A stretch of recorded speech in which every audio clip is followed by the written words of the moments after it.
छात्र मित्रों, उपसर्ग और प्रत्यय के भाग 1 में और भाग 2 में आपने उपसर्ग और प्रत्यय की जानकारी प्राप्त की और अब हम पढ़ेंगे प्रत्यय के प्रकारों को।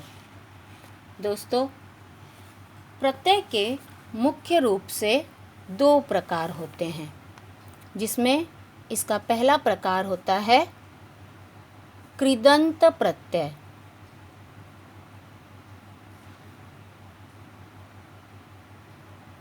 और प्रत्यय का दूसरा प्रकार होता है तद्धित प्रत्यय।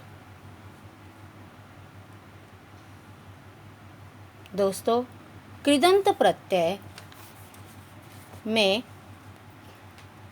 जो प्रत्यय होते हैं वे क्रिया के अंत में लगाए जाते हैं, अर्थात क्रिया के अंत में लगाए जाने वाले जो प्रत्यय होते हैं उन्हें कृदंत प्रत्यय कहा जाता है।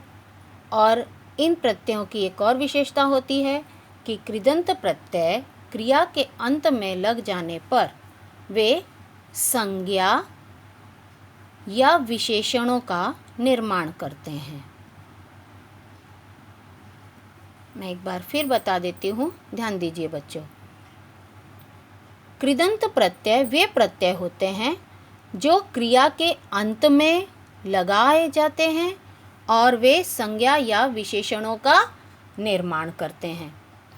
उदाहरण के रूप में देखिए बच्चों, यहाँ पर एक क्रिया शब्द हम ले रहे हैं तैरना। तैरना क्रिया में से ना को हटा दिए जाने पर जो मूल धातु या मूल शब्द बच जाता है उसे हम तैर कहते हैं। अब इस तैर में हम प्रत्यय लगा देते हैं आक, तो हमें एक नए शब्द की यहाँ पर जानकारी होती है। नया शब्द हमें मिलता है तैराक, अर्थात तैराक शब्द जो है वह संज्ञा है। तैरना क्रिया के अंत में लगाया जाने वाला एक आक प्रत्यय यहाँ पर आ गया है।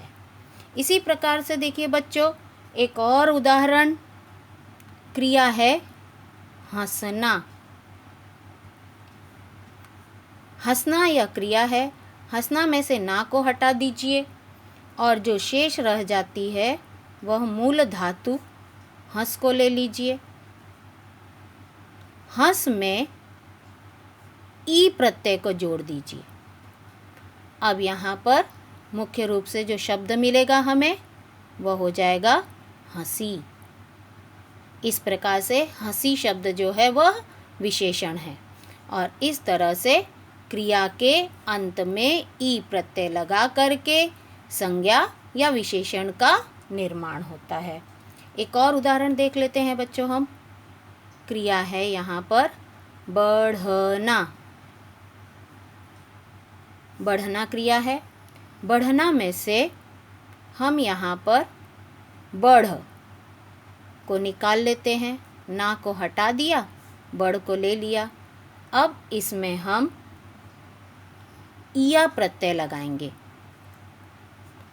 जब हम इया प्रत्यय बढ़ के साथ में जोड़ेंगे तो यहाँ पर शब्द बन जाएगा बढ़ में ई की छोटी मात्रा। शब्द बन गया यहाँ पर बढ़िया। इस प्रकार से यहाँ हमने देखा कि कृदंत प्रत्यय क्रिया के अंत में लगाया जाता है और उससे संज्ञा या विशेषणों का निर्माण होता है। इस तरह से कृदंत प्रत्यय किसी भी क्रिया के अंत में लगकर संज्ञा या विशेषणों का निर्माण करते हैं। छात्रों, प्रत्यय के दूसरे प्रकार की तरफ बढ़ते हैं। दूसरा प्रकार है तद्धित प्रत्यय। तद्धित प्रत्यय कृदंत प्रत्यय से बिल्कुल विपरीत है। यहाँ पर क्रिया के अंत में लगाया जाता है और यहाँ पर कोई भी संज्ञा, सर्वनाम या विशेषण के अंत में जो प्रत्यय लगाया जाए उसे तद्धित प्रत्यय कहा जाता है। ध्यान दीजिए बच्चों, यहाँ पर किसी संज्ञा, सर्वनाम या विशेषण के अंत में लगाए जाने वाले प्रत्यय को तद्धित प्रत्यय कहा जाता है।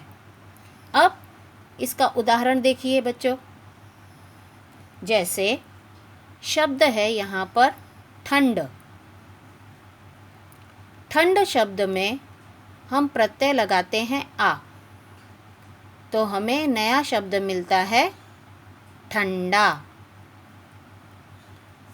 इस तरह से तद्धित प्रत्यय जो होते हैं वे संज्ञा, सर्वनाम या विशेषण के अंत में लगाए जाते हैं, तो यहाँ पर नए शब्द का निर्माण होता है। एक और उदाहरण देखेंगे हम। शब्द है बुरा। बुरा में हम प्रत्यय लगाते हैं ई और नया शब्द बन जाता है बुराई। और देखिए उदाहरण, लोहा। लोहा में हम आर प्रत्यय लगाएंगे तो शब्द बन जाएगा लुहार। अब देखिए बच्चों, यहाँ पर ठंड और बुरा ये दोनों ही शब्द जो हैं विशेषण थे, और इन विशेषणों के अंत में यहाँ पर हमने आ और ई इन प्रत्ययों को लगाया और ये शब्द बन गए तद्धित। और उसके बाद में हमने एक संज्ञा शब्द लिया है लोहा। लोहा में हमने आर प्रत्यय लगाया तो शब्द बन गया लुहार। लोहा से बनता है लुहार शब्द। तो छात्रों, इसी तरह से देखिए कुछ और शब्द हैं हमारे पास जिन्हें हम कृदंत या तद्धित बनाएंगे। तो देखिए बच्चों, यहाँ पर जैसे कि पहला शब्द जो दिया गया है मिलना। शब्द है मिलना। मिलना से बन जाएगा मिलन। अगला शब्द है ठहरना। ठहरना से बन जाएगा ठहराव। अगला शब्द है इंसान।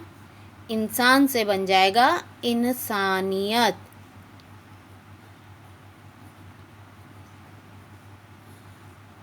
अगला उदाहरण देखिए, शब्द है शौक।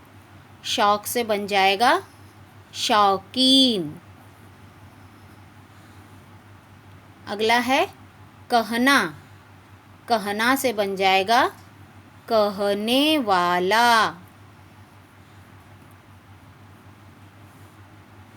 और देखिए उदाहरण, भाव शब्द है। भाव से बन जाएगा भावना।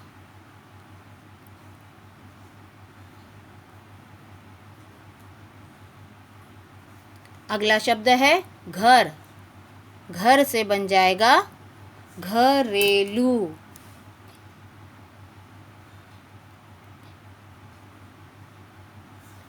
उसके बाद में है धन। धन से बन जाएगा धनी। फिर है बैठना। बैठना से बन जाएगा बैठक। और आखिरी शब्द है यहाँ पर देना। देना से हो जाएगा देने वाला। तो विद्यार्थियों, आपने देखा कि किस तरह से प्रत्यय के दो प्रकार हैं, कृदंत प्रत्यय और तद्धित प्रत्यय। और यहाँ हमने देखा कि इन शब्दों में किस तरह से कृदंत और तद्धित प्रत्यय लगा करके उन्हें कृदंत शब्द और तद्धित शब्द हमने बनाया।